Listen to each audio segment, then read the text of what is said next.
back with 1998's The Last Broadcast, a film by Stephen Avalos and Lance Wheeler. I don't know how many of you guys are aware of this movie, but it came out a year or two, was made several years before, and came out a year before the Blair Witch Project. And kind of by the time the Blair Witch Project was coming out, there's a lot of talk about how they kind of ripped off the idea from this film.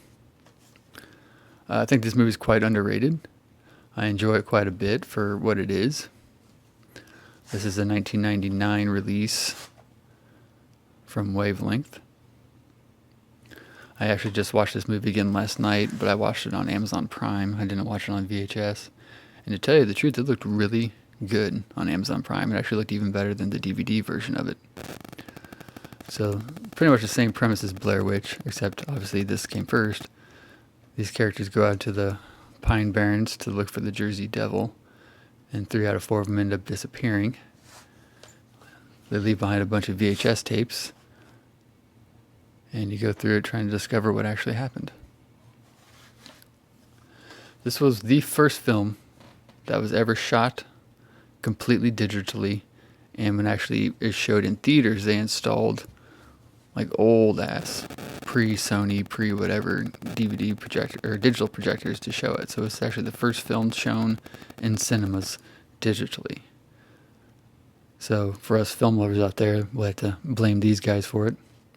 The story's pretty good. The acting is good for what it is. There is one major issue I have with this movie that I won't say because it kind of gives away the ending. But it's one that you watch it, you kind of get the ending, you're like, okay, I see what they did there. But then you go back and watch it again, and you see a lot more stuff kind of hidden in the background and the way things are filmed. And for what it is, for as low budget as it was, I'm really impressed with this movie. It's actually influenced me in some of the things that I've written over the years. But if you haven't seen this one, check it out. Like I said, it's not as well known or as, important as far as like independent filmmaking, as far as making a ton of money as Blair Witch did. But as I said, it helped usher in the age of digital cinema. The Last Broadcast.